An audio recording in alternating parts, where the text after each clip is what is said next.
मैं यहाँ पे तमाम मौजूद समाजवादी पार्टी के क्रांतिकारी सिपाहियों का और कार्यकर्ताओं का अपनी दिल की गहराइयों से इस्तकबाल करता हूँ और स्वागत करता हूँ।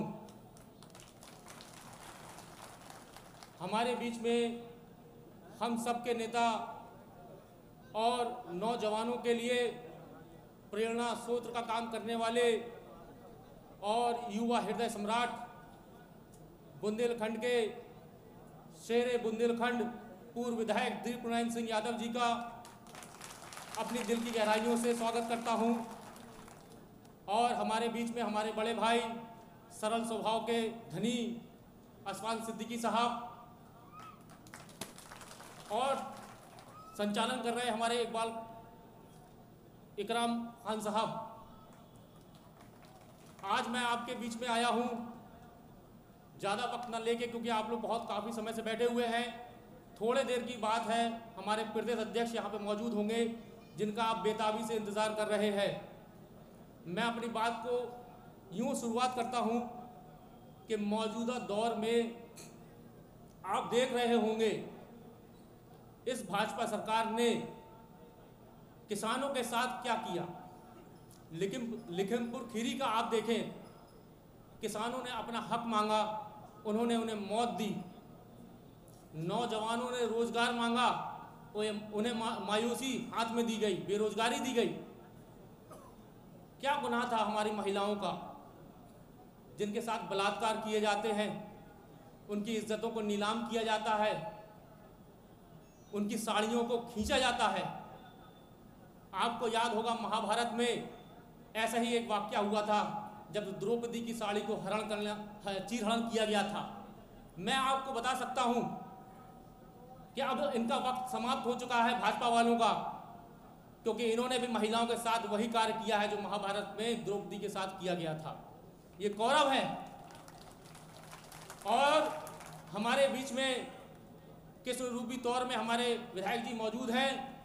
ये उनका विनाश करेंगे और गोराठा से विधानसभा जिताने का कार्य करेंगे और अखिलेश यादव जी को मजबूत करेंगे। यहाँ पे मौजूद सरों का सैलाब, धड़कते दिलों की धड़कनें इस बात का गवाह हैं कि आने वाला वक्त बदलने वाला है। आप क्या गुनाह था हमारा, क्या गुनाह था आजम खान साहब का।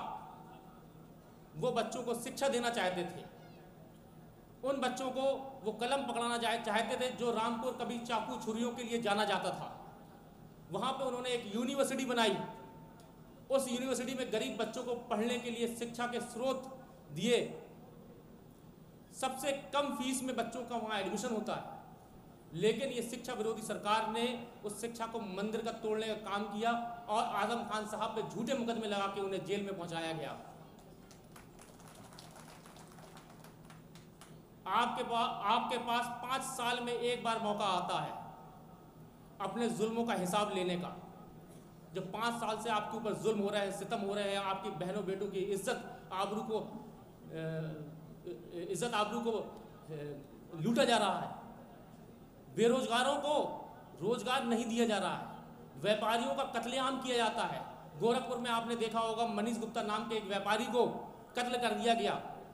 आज अखबार में SIT की रिपोर्ट में खुलासा हुआ कि पुलिस वहां पे वसूली करने के लिए गई थी। आज ही के अखबार में अमर उजाला में निकला है।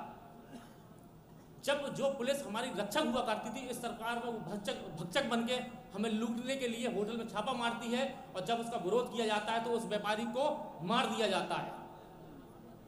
मैं आपसे कहूंगा कि अगर आपको अपने जुल्म और सितम का हिसाब लेना है तो आपको अखिलेश यादव जी को मजबूत करना पड़ेगा और यहाँ से विधायक जी को गरौठा से आपको जिता के विधानसभा में पहुँचाना पड़ेगा।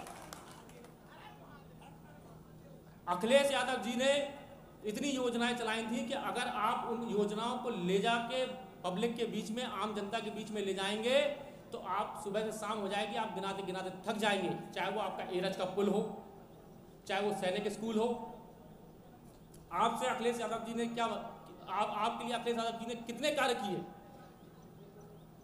आप बेरोजगारों से कहा तुम बेरोजगार हो, तुम्हारा भाई जिंदा है, तुम्हें किसी के आगे हाथ फैलाने की जरूरत नहीं है। जब तक तुम्हारा भाई जिंदा है तुम्हें बेरोजगारी भत्ता दिया जाएगा, तुम किसी के आगे हाथ नहीं फैलाओगे। महिलाओं से कहा कि तुम्हारा भाई जिंदा है, तुम्हारी आबरूओं को कोई हाथ नहीं लगाया, वुमेन्स पावर की स्थापना करी। व्यापारियों से कहा तुम्हें किसी भी तरह का भय नहीं होगा, तुम्हें प्रदेशवासियों से कहा तुम्हें किसी तरह का भय नहीं है अपराधियों से। 100 डायल की स्थापना करके अपराधियों में भय पैदा करके उन्हें प्रदेश छोड़ने पर मजबूर कर दिया, आपकी हिफाजत करी।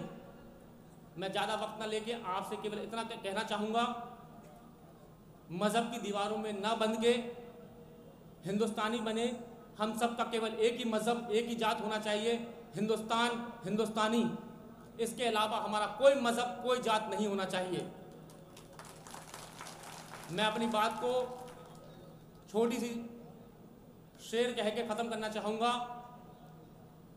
कुछ देर की खामोशी है, फिर शोर आएगा, तुम्हारा वक्त आया है, हमारा दौर आएगा।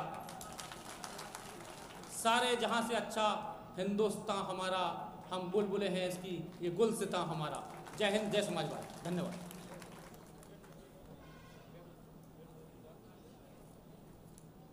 अभी तनवीर आलम साहब बयान कर रहे थे, एक लिस्ट और गरोठा से हमारे पास आई है।